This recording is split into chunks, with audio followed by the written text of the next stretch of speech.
Les studios Disney nous font rêver depuis des années, à tel point que chacun a son film préféré, ayant une histoire avec et un attache fort. Certains vous répondront Le Roi Lion, d'autres parleront du Bossu de Notre-Dame, ou encore de certaines princesses Disney. Mais pour moi, le film qui m'a le plus marqué et avec qui j'ai grandi, c'est le sujet de cette vidéo. Le 18e long métrage d'animation et 14e classique des studios Disney, Peter Pan. Ça y est, je sais, il suffit de rêver d'aventure. On doit rêver d'aventure. Rêve ta vie en couleur, c'est le secret du bonheur.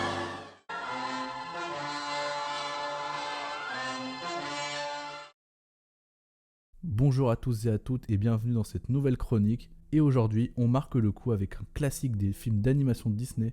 Je parle bien sûr de Peter Pan. Peter Pan débarque en France en 1953 sous le titre Les Aventures de Peter Pan. Ce film est l'adaptation de la pièce éponyme de J.M. Barrie, créée en 1904.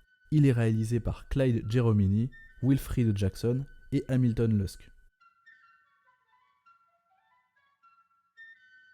Wendy devient une grande fille, aussi passe-t-elle sa dernière nuit dans la nurserie avec ses jeunes frères.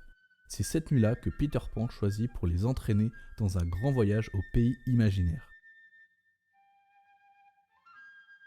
Ce film possède beaucoup de symbolique et c'est là-dessus que je vais m'appuyer pour mon analyse.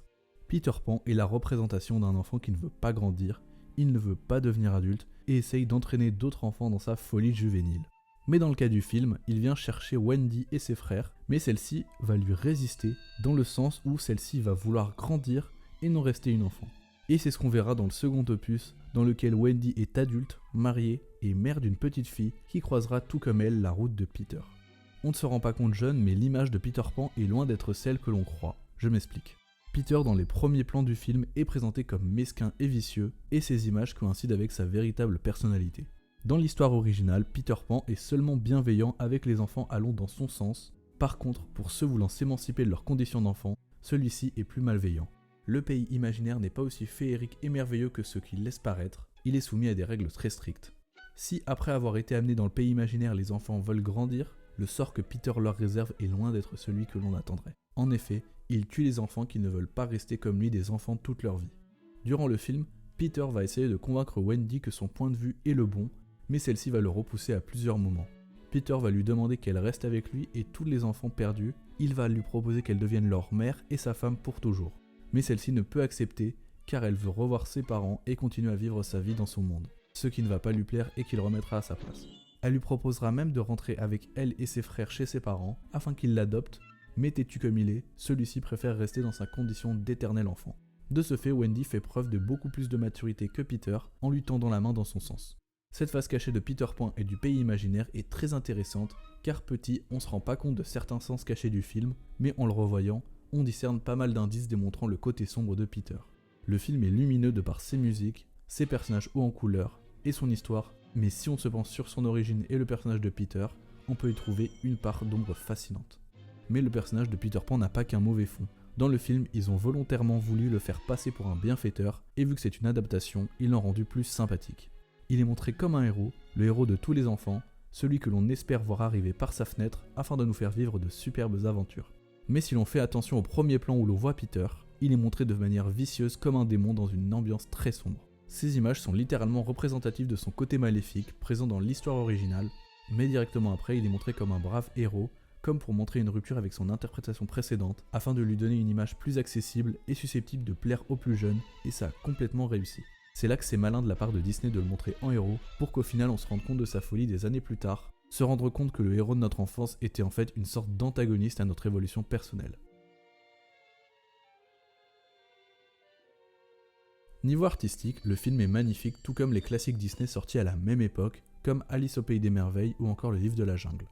Ce style très fluide d'animation propre à cette période chez les studios Disney rend magnifiquement bien et retranscrit à merveille l'ambiance de l'histoire. Une des raisons pour laquelle j'accroche pas trop au deuxième film, c'est que la qualité d'animation n'est plus la même. Là, on est en présence d'une animation beaucoup plus classique de Disney qui ne dégage pas grand chose. J'arrête pas d'en parler, mais le plan où Peter est montré comme un personnage démoniaque, c'est incroyable niveau mise en scène de l'avoir introduit de la sorte. Concernant la musique, les chansons sont incroyablement cultes, elles sont magnifiques et font partie des rares que je suis capable de reconnaître en blind test.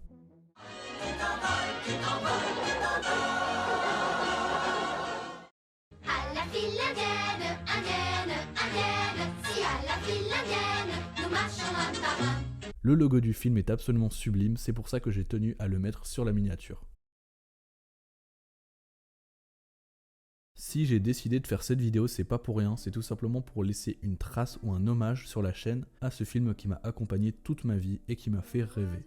Le personnage de Peter Pan a toujours été très important à mes yeux, au vu de ce qu'il représentait, et j'avais beaucoup de choses à dire par rapport à son double sens. Mais tous ces côtés du personnage et de l'histoire me fascinent complètement.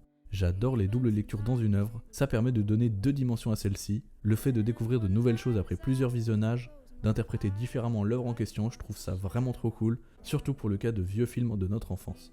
Après, je vais sûrement loin en interprétant ce film de la sorte, car le but est avant tout de faire rêver les enfants.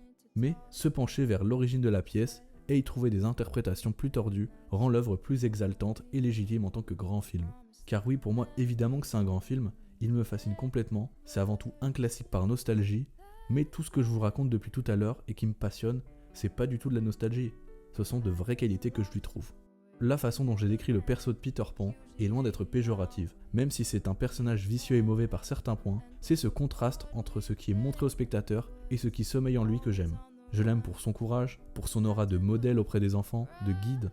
Il est montré comme un bienfaiteur sympathique qui vient en aide à n'importe quel enfant, et j'aime cette facette, mais son côté sombre me passionne tout autant. C'est un personnage de fiction que j'affectionne énormément, de par tout ce qu'il est, grâce au traitement apporté par Disney.